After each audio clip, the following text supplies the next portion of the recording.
Hello everyone, how's it going? Eu sou o teacher Victor Queiroz e hoje nós vamos conversar um pouco mais sobre a língua inglesa. In today's class, na aula de hoje, nós vamos aprender um pouco mais sobre as estruturas da língua. Let's go?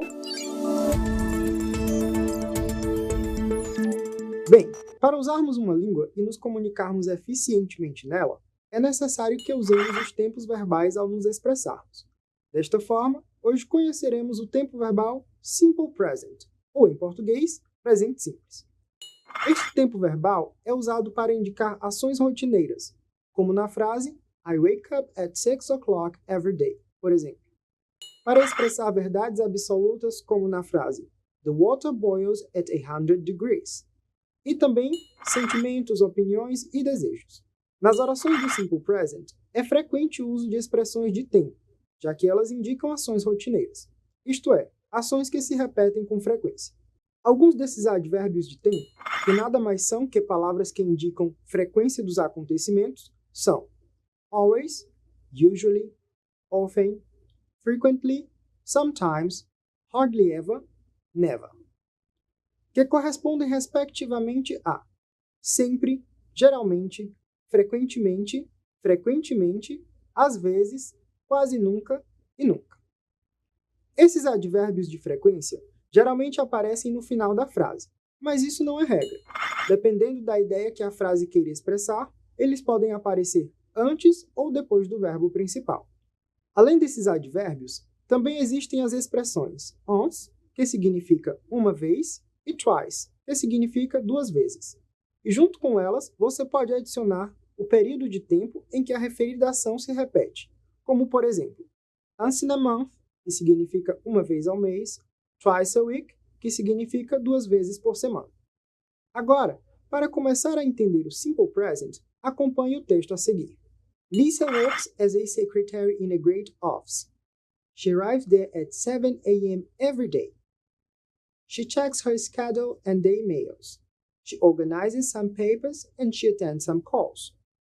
She gets a pause of 10 minutes at 9. She always gets some coffee. Then, she backs to the job. She leaves the office to have lunch at midday. She returns to the office at 2 p.m. and does everything again. Então, nós temos aqui a rotina da Lisa, que trabalha como uma secretária em um grande escritório. Agora, vamos estudar o texto. Mas antes de partirmos para a estrutura, vamos analisar o conteúdo. Bem, uma das primeiras coisas que você deve fazer para tentar entender um texto em inglês é observar as palavras cognatas, que são aquelas palavras que se assemelham com palavras do português. E aqui nesse texto temos algumas que são secretary, checks, organizes, papers, attends, pause, minutes, coffee e returns. Elas correspondem respectivamente a secretária, checar, organizar, papéis, atender, pausa, minutos, café e retornar. Agora, depois de ter observado as palavras cognatas, podemos observar a estrutura do texto. Se dividirmos o texto nas frases que o formam, perceberemos que todas elas obedecem à estrutura SVO, onde sempre temos como sujeito o substantivo Lisa, o nome da personagem da história, ou o pronome sujeito she, que substitui e equivale ao sujeito Lisa. A propósito, retomando a função do sujeito, ele pode ser um substantivo, ou seja, as palavras que nomeiam as coisas, e, portanto, pode o sujeito ser nomes de pessoas, lugares, animais, coisas e etc.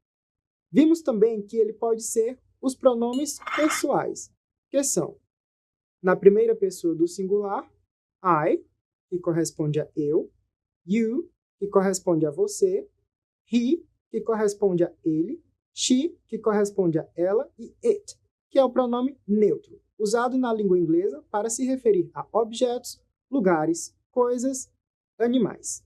Este pronome não tem o equivalente na língua portuguesa, e a diferença é que na língua inglesa os pronomes he e she, que correspondem respectivamente a ele e ela, só são usados para pessoas do sexo masculino ou feminino. No plural, nós teremos os pronomes we, que corresponde a nós, you, que corresponde a vocês, e they, que corresponde a eles ou elas. Percebam que no plural, o pronome you aparece novamente. Isso mesmo, ele pode ser usado tanto para se referir ao singular quanto ao plural. E é o contexto que vai diferenciar o seu significado. E o pronome they pode ser usado tanto no masculino quanto no feminino. Agora, voltando à estrutura da frase, nós já analisamos o sujeito. Então, temos mais dois elementos restantes, isto é, os verbos e objetos. Vamos então observar quais são os verbos. Temos walks, arrives, checks, organizes, attends, gets, backs, leaves, returns, does, que são os correspondentes de trabalhar, chegar, checar, organizar, atender, pegar ou tomar, voltar, deixar ou sair, retornar e fazer. Observe que todos esses verbos indicam ações praticadas por Lisa durante o seu dia de trabalho, e também que todas as frases são afirmativas. No entanto, temos um detalhe importante aqui. Observe que todos esses verbos terminam com a letra S ou ES.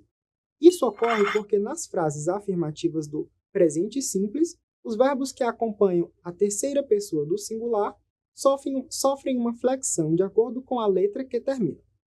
Isso é, se os verbos terminarem em SS, SH, CH, X ou O, deve-se acrescentar o sufixo ES no final da palavra, ou seja, no final do verbo.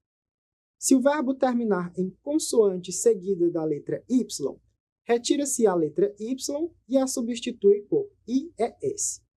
Se o verbo terminar em vogal seguida de letra Y, acrescenta-se somente a letra S. E nos outros verbos, que não apresentam nenhuma dessas terminações, acrescenta-se somente a letra S, como nos verbos do texto. Ufa, muita informação, não é mesmo? Mas fica atento que eu vou descomplicar.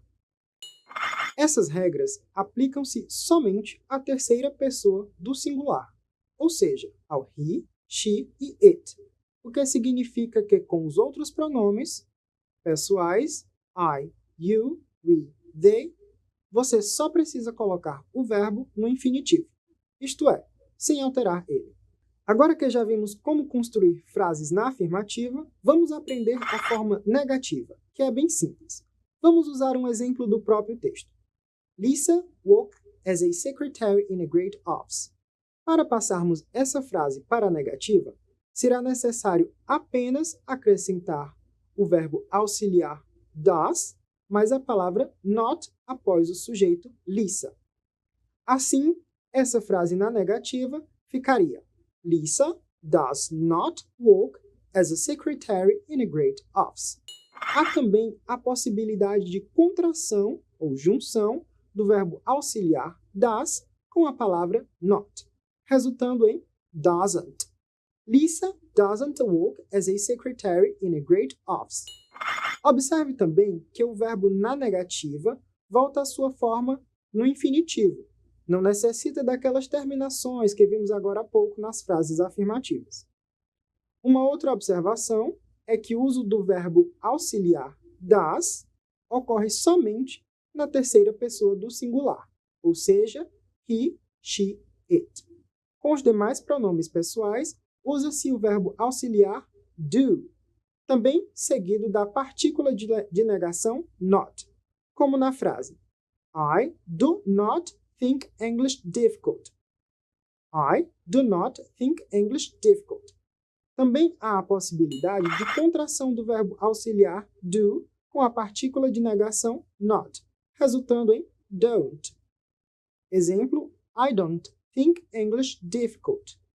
I don't think English difficult. Nesse tempo verbal, chamamos o do de verbo auxiliar porque ele não apresenta um significado.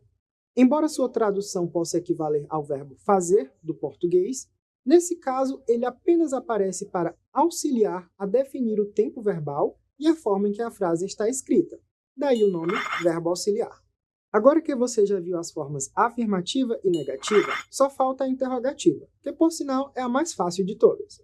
Nessa forma, nós também vamos ter que usar o verbo auxiliar do ou das, de acordo com o pronome sujeito.